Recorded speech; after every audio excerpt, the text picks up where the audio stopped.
อย่างว่างานบุญใหญ่ของบ้านประจำปีบ้านต้องมีฉลากวันหนึ่งโดยช่องมามันเอาจักขวยปลูกมัดขวยเอาอันพรโดยพรเอาปนกประหารตีได้โอ้ตีปะเนาะพร้อมโอ้เก่งเนาะโอ้ส่วนหลายแล้วมีแต่ผู้หญิงบ่เบรกทางนี้เผาตะโอ้ยต้นตำรับเผาตะโอ้ยแท้ๆเลยนี่เนาะดังเดิมเลยเนาะนี่ภูผาอ้อมหอบหมู่บ้านฝนหากระตกเศร้ามีแต่เฮ็ดชื่อๆเลยบ่ได้ปนหยังซ่อนบ่ได้ไปซ่อน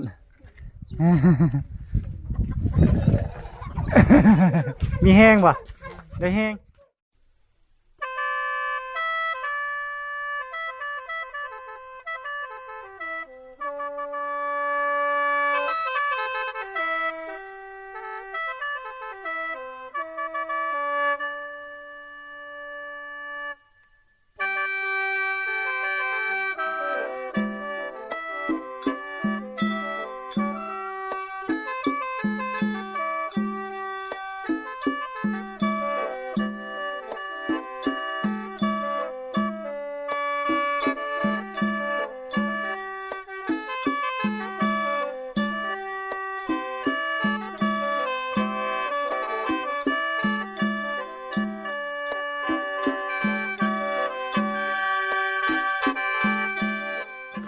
สบายดีท่านผู้ชมตอนนี้บรรทุกอยู่ที่บ้านทุ่งกาให้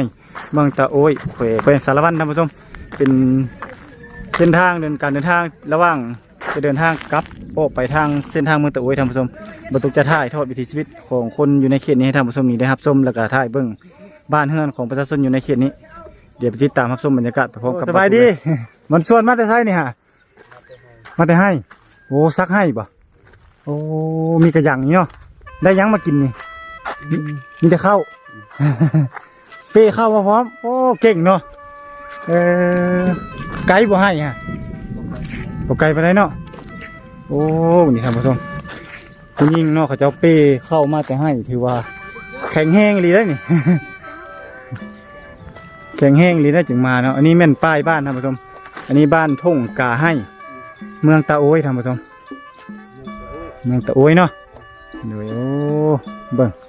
สิไปเจ้าขึ้นทางคุณบ่โอ้นี่เฮือนแบบเก่าดังเดิมก็ยังมีอยู่ท่านผู้ชมอันนี้เป็นเฮือนแบบใหม่แล้ว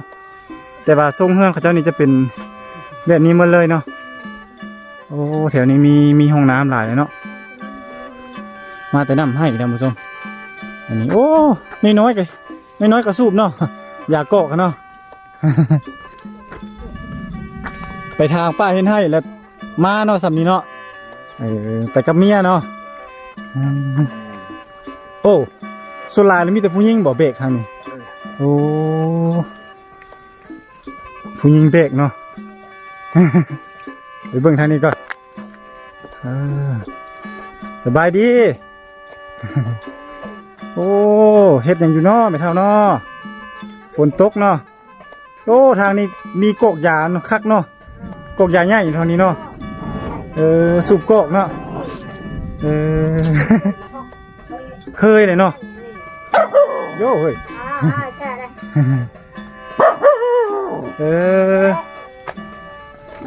เคยสูบเลยเนาะแบบนี้เนาะ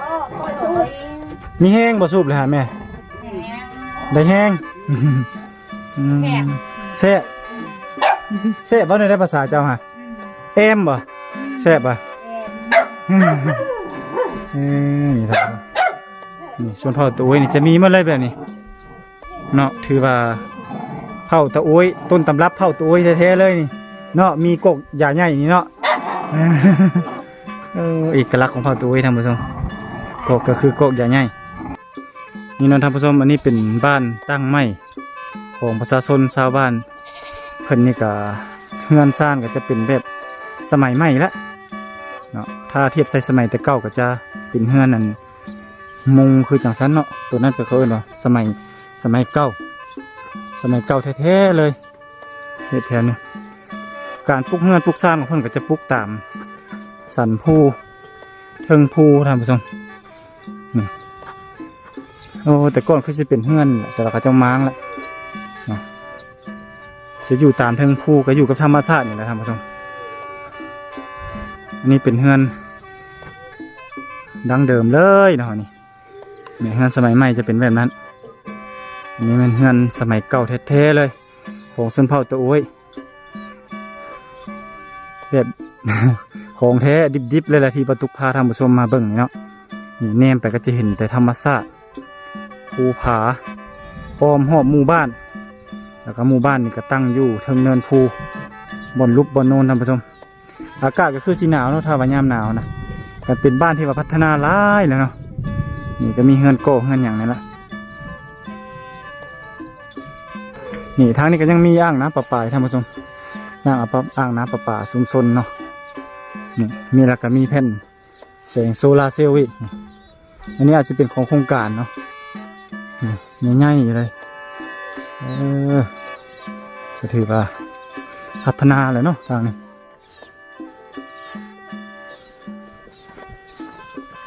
โอ้นี่เขาจะไดน้ำขึ้นจากตัวนี้ขึ้นไดน้ำขึ้นแล้วก็เอาขึ้นไปใส่อ่างนะคือเราเห็นเมื่อกี้นี่เนาะ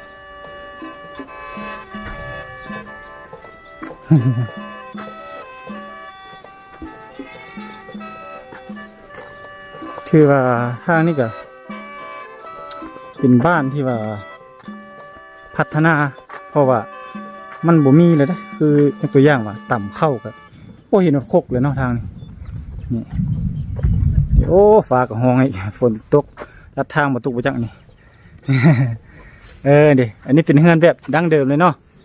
แบบดั้งเดิมแท้ๆเลยนี่เดี๋ยวสิย่างไปเบิ่งเพิ่นก่อนจักหน่อยเนาะเทินมาทางกับเปียกเปื้อนนิดนึงท่านผู้ชมเพราะว่าฝนหากระตกเศร้าโอ้นี่เป็นเฮือนสมัยก่อนสบายดีสบายดีไอ้โอ้เฮือนบูฮานดั้งเดิมได้นี่เนาะอยู่วัดจุกกำลังเฮ็ดกันแล้วกำลังเฮ็ดกินเนาะแต่งกินโอ้เอกลักษณ์เลยเนาะกกหญ้าใหญ่นี่เนาะกกหญ้าใหญ่บ่แม่ยังก็ว่ากกหญ้าใหญ่ภาษาเจ้าเว้าแนวใดปรีนปรีนเคยถูกลองนี่อ๋อนี่บ่กกเด้อบ่โอ้กกใส่น้ำโอ้เคยเลยเนาะแต่ปู่ย่าตายายเนาะเฮ็ดมาเนาะโอ้เคยสูบเลยเนาะโอ้ไปดิอันนี้แหละเฮ็ดเนาะเฮ็ดขาวเฮ็ดข้าวภาษาเฮาเลยเฮ็ดขาวภาษาเจ้าว่าพี่ช่างอันนี้ฮะตรีตรีเลยเฮ็ดเนาะเฮ็ดอะไรกินนี่ฮะแกงบ่โอ้เอามาแกงกินเนาะเจ้าไม่ได้กินเหมือนกินคือกันเอาก็มักคือกันเหมือนแกงแซ่บถ้าเจ้าแกงใส่ยังไงถ้าเจ้าแกงนี่ใส่ยังไงใส่บอยทุกชนิดยังจะได้บอยใส่เนาะแซ่บคือกันมีแต่เฮ็ดชื่อเลยบ่ได้ปนหยังโดยเอาขอบใจหลายๆเด้อเด้ออยู่ดีมีแห้งจากเมื่อกี้นี่ก็ไปเบิ่งเขาเจ้าเนาะกำลังมาแต่ให้แต่สวนนะผู้ชมเลยแต่เห็นเขาเจ้ากำลังสิเฮ็ดกินกำลังสิแกงเฮ็ดเนาะโอ้ฝนสิตกห้ำตะเฮาเลยได้หนิเลยผูกทางที่ตะเฮาเดินทางมาจะเป็นน้ำคนเขาจะโอ่งใส่น้ำนี่เนาะโอ่งเด้อบ่โมเมนต์โอ่งยังน่ะบ่มียังบ่ไปซ่อนบ่ได้ไปซ่อนได้มานี่ก็ถ้าเฮาก็สิได้ย่างออกไปทางพี่เลยท่านผู้ชมเลยไปเลยพี่จะพาย่างไปทางพี่ออกไปเบิ่งเส้นทางที่เฮาจะเดินทางโตนะท่านผู้ชมแต่ตอนนี้ก็ประมาณ20:30นี่แหละแต่ว่าตอนที่เฮามานี่แดดร้อนเนาะแต่ว่าตอนนี้ฝนที่ตกค่ำลัดทางเลยจักไปสิฮอดเมืองตะโอยหรือบ่แถวนี้นี่บ่ว่าจะเป็นเด็กน้อยหรือว่าผู้ใหญ่เนาะเขาเจ้าจะสูบโกกนี่มันเลยท่านผู้ชมพากันสูบโกกมันเนาะนี่มันดินที่เขาเจ้าปรับใหม่ด้วยนี่สงสัยเลยว่าเขาเจ้าจะเฮ็ดเป็นตั้งเฮือนใหม่ท่านผู้ชมนี่เนาะเฮือนแบบเก่าหมดเก่าสมัยเก่าก็ใกล้สิหมดไปแล้วท่านผู้ชมนี่ก็มาถ่ายไว้รักษาไว้เนาะ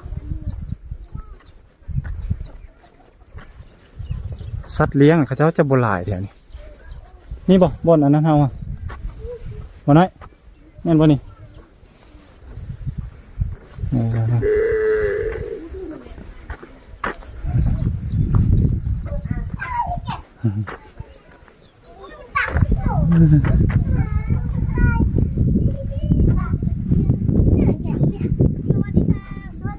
โอ้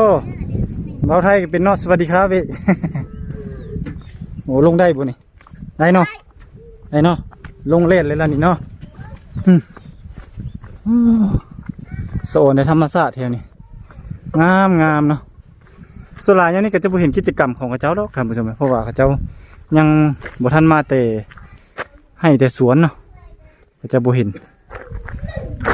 สุกกอกเนาะทางนี้ มันส่วนแม่ว่าได้แม่นี่ระยะคือเดียวบ่ระยะคือกันเนาะแม่ระยะเนาะโอ้สูบกอกมาทางนี้กอกยาคักเลยขอถ่ายเลยเด้อโอ้คักเนาะโตอันนี้เนาะสูบอันนี้เนาะ อะไรกอก กอกเนาะเอาสูบเบิ้ง มีแห้งบ่ได้แห้งน้อยๆนะกระสูบบ่สูบมดเนาะโอ้ทั้งน้อยทั้งใหญ่สู้มด เอกลักษณ์เลยนะนี่เอกลักษณ์ของหมู่บ้านเลยนะนี่เนาะเข้าใจได้ไหมเท่าเด้อเข้าใจได้ครับผู้ชมคือเฮือนซากของเจ้านี่จะตั้งอยู่ทางเทิงภูเลยเนาะเพราะว่าเขาเจ้าย้ายบ้านเฮือนมาอยู่เทิงภูเลยอันนี้ก็เฮือนแบบบูฮานแต่เก่าดังเดิมก็จะเห็นเพียงแต่2-3หลังเนาะอยู่ทางด้านเทิงพี่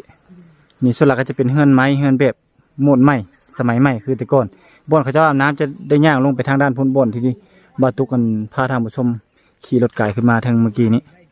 มีแต่เฮือนแบบนี้แล้ว แบบนี้บ่แต่ก่อนฮะแต่ก่อนมีแต่เฮือนแบบนั้น แต่ก่อนแบบนั้นแล้วยังบ่ทันนั่น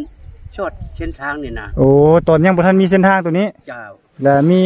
แต่เฮือนแบบนั้นเนาะ เจ้า เฮือนนี่เป็นเฮือนเก่าดั้งเดิมเลยบ่พ่อเฒ่า เจ้า เฮือนแต่ก่อนแล้วอยู่นี่เลยบ่หรือว่าย้ายขึ้นมาแต่ลุ่ม บ่แต่ก่อนหันมาเกิดบ้านเกิดเมืองนอนหันทงกาพ้น โอ้บ้านทงกา ทงกาหันเบ็ดตะไว้ใหญ่เส้นทางบาโคหันยังกำลังเช็คกันอเมริกาหันเขาใหญ่อยู่นี้ โอ้ วันนี้นี่ไปอยากนี้วันนี้ก็บ่ได้อยู่ โดย พุ่นไปอยู่เด่นชาละวันพุ่นแล้วการโตยกับเทศวัน โดย เด่นมีแต่เวียดอยู่ โอ้ วันนี้ร่างเงิน70ยา7ชีเนี่ยก็ออกมาเอาเมื่อและนอนแล้ว โดย มาช็อก โอ้ วันนี้เขาเต้าโฮม โดย เต้าโฮมร่วมบ้าน บ้านนี่ส้นเผาตาโอ้ยแม่นบ่ เจ้า โอ้ภาษาศัพท์ภาษานี่ก็ต่างเดียวเนาะตาโอ้ยเนาะ ต่างไหน ต่างได้เนาะ ต่าง ต่าง กระ หลาย ต่างในต่าง บ่ ตะโอ้ยในต่าง โดย กระตู้กระต่าง มันมีกระตู้ตาโอ้ยเนาะกระต่าง เผากระตู้เผาตะโอ้ยเผาแงะก็มี โดย ก็ลายเผาอยู่หันตุกอยู่ในบ้านนี่นะ โอ้แสดง แต่ว่าคนนั้นนอกหน้าไปโหนไปเอาครบกวาดแล้ว โดย เอาแท้มันว่าตะโอ้ยนี่มันตะโอ้ยบ่เอิ้นว่าตะโอ้ย ตาโอ้ยเนาะ อันเด้ผู้โอ้ยอันเด้อันอยู่แดนนั่นก็ลืมอัน โอ้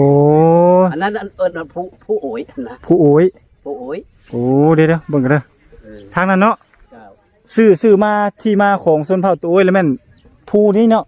ผู้โอ้ยเนาะ ตะโอ้ย ผู้ตาโอ้ย เออ แม่นตัวนี้ท่านผู้ชม เออ ขอถ่ายเขาเจ้าได้บ่นี่เขาเจ้ามาแต่หาอยู่หากินนะ ท้ายเลยบ่ได้วิทย์ สบายดี มาแต่หาปลาบ่หาเฮ็ดขอถ่ายนี่เฮ็ดฮะขอเบิ่งแน่เบิ่งเฮ็ดเฮ็ดภาษาเขาเจ้าเอิ้นได้เฮ็ดนี่บดไอ้ยังเนี่ยกกยาตรีกลีว่ะตรีตรีเลยเฮ็ดเนาะเขาเจ้ามาแต่ให้แต่สวนนั่นนี่เนาะโอ้โดยเราอันนั้นมาน้ำเนาะหาเฮ็ดมากินพร้อมแบบนี้อยู่ในกินแถวนี้ยังธรรมชาติอยู่เนาะพ่อเนาะโอ้หาปูหาปลาหาเฮ็ดหาหอนแถวนี้แหละเนาะหากุ้งหาหอยแล้วหา โอ้ หน่อไม้หั่นแหละ โ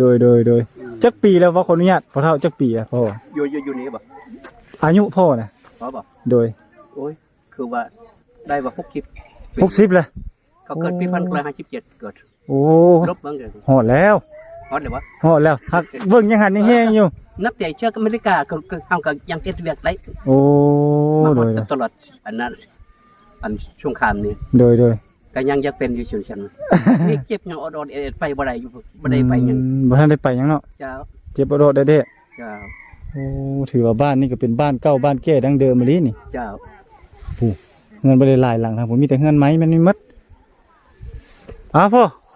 ขอบใจหลายๆเด้อพ่อเด้อ เจ้า ให้อยู่ดีมีแฮงโชคมาร่ำรวย เจ้า เดี๋ยวลูกสิไปถ่ายเบิ่งไม่เท่าเพิ่น สูบกอกต่อ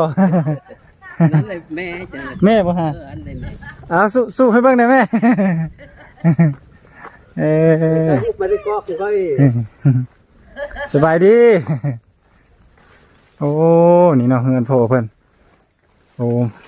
สูบกอกเนาะแม่เนาะ อันนี้กอกยาเนาะนั่งเลยก็ได้นั่งลงเลยก็ได้ ชั่วโมงละได้ โอ้อะไรกอกจัดแปลง อันนี้เลยแม่นเคยแล้วเนาะ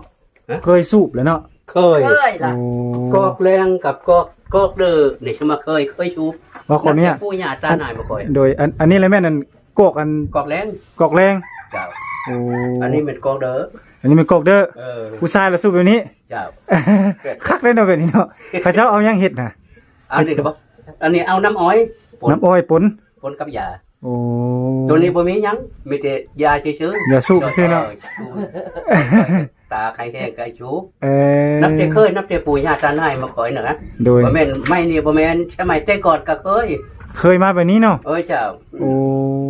แสดงว่าบ้านนี้ตั้งมาหลายปีนะพ่อเนาะ สิกอกอะเกยสิกอก มาเช่นนี่บ่ได้ไล่หากว่าจะไปทางชิกองหั่นมักแท้ๆบ่ว่าชาวบ่ว่าชายบ่ว่าหนุ่ม มักแบบนี้เนาะ เดี๋ยวทางพวกเฮามีแต่ผู้หญิง ผู้หญิงเนาะ จ้ะ ผู้ชายบ่หลายว่าซั่นซะ บ่ไล่ แบบ มี นี้ อ เนาะ ยู่เฮาว่าบ่ไล่ โดยโอ้ ไปได้แม่นมักกอกนี่มักยาลี โดยขออนุญาตเบิ่งใกล้ๆเด้อพ่อเด้อโอ้เป็นอยากคือเล็กเนาะ เล็กแหละ เป็นเล็กเป็นเล็กเนาะ อันนี้ก็มูลนับแต่ปู่ย่าตานายแต่ก่อน ของมูลของมั่งเลยตัวนี้ เจ้าปะบ่ได้ คักแล้วแบบนี้ มูลได้ลูกจะขึ้นบ่ได้มูลบ่แม่นได้ปะบ่ได้เด้อถึงนี่ได้ คือขออนุญาตถามพ่อคือหีดโครงทางนี่หานหีดเขาเจ้าแบบหีดใหญ่แท้ๆเลยเขาเจ้าเฮ็ดแบบใดเท่านี้เขาเจ้าเอิ้นว่าไปจังยกตัวอย่างว่างานบุญใหญ่ของบ้านประจำปี บ้านนั้นบ้านพวกเฮาแต่ก่อนเนาะ โดย นับแต่พ่อแม่เนาะ โดย แต่ว่างานใหญ่เนี่ยต้องมีฉลากกวน1 โดย ช่องมาแม่นเอาจักข่วยปลูกมัดข่วยเอาอันพร โดย เอาปนกประหารตีได้ โอ้ตีปะเนาะ เห็นบ่เขาอยู่เห็นอยู่โทรทัศน์มี โดยเห็น เห็นบ่ เห็น ประชาแงะเนี่ยมัก โอ้ ทางพวกเฮาบ่มีอันนี้รูปร่างข่อยบ่ได้เฮ็ดกวน โดย ฉลากกวนบ่มีหยัง บ่มีแล้วเนาะเดี๋ยวนี้ บ่ เนาะ มีแต่ก่อนหั่นทุกบ้านต้องมีฉลากกวน ต้องมีสารกวน แต่ปีหนึงต่อเทื่อหนึงปีหนึงต่อเทื่อหนึง โดย ว่าบุญตอนนั้นบ่แม่นอันอื่นเด้บุญนั้นสมมุติว่าบ้านพวกเฮาไปเฮ็ดนี่ไปเอิ้นบ้านหมู่ได้ไปโหมได้ไปกินนั่นแห โอ้ ละ บ้านทำเฮ็ดแล้วเอาบ้านอื่นมารวมเลย จ้ะ ม่วนซื้อนํกัน โอ้ บัดหมู่นี้อีกเฮ็ดกันไปเอาบ้านเฮาอีกไปร่วมนํเพิ่นป่วยเลยหมู่หยัง คันสิเว้าแล้วก็ไปอบอุ่นนํกัน เจ้า คักเนาะบุญบ้านแต่เจ้าเนาะ เออ ตีกองตีปะเนาะเนาะ เจ้าที่ปะเนาะที่คลองที่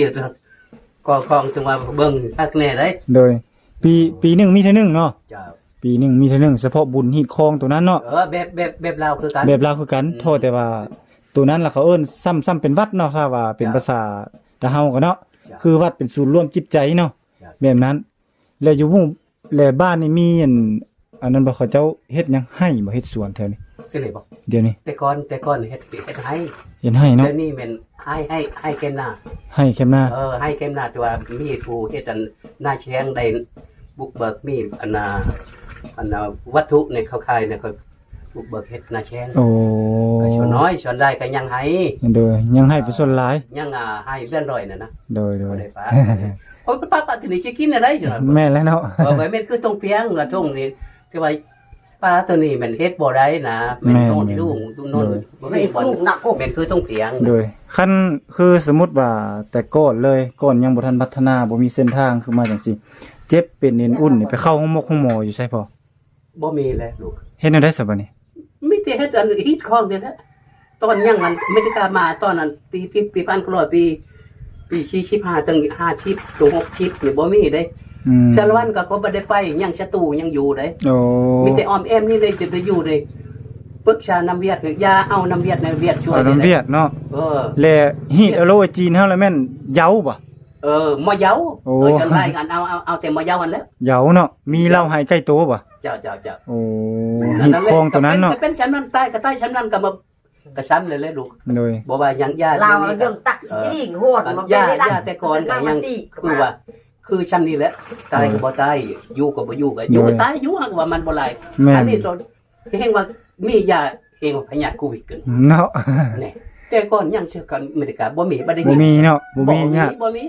เนึ่งชาวมาแม่นตายหมู่ตายไก่ตายควายเรื่องชัดนี่ยังสงครามบ่มี โดย มีอยู่ปีหนึ่งเทื่อนึงมันเป็นบ่หลาย โดยเดี๋ยวนี้จังว่าเห็นหมู่บ้านบ่เฮา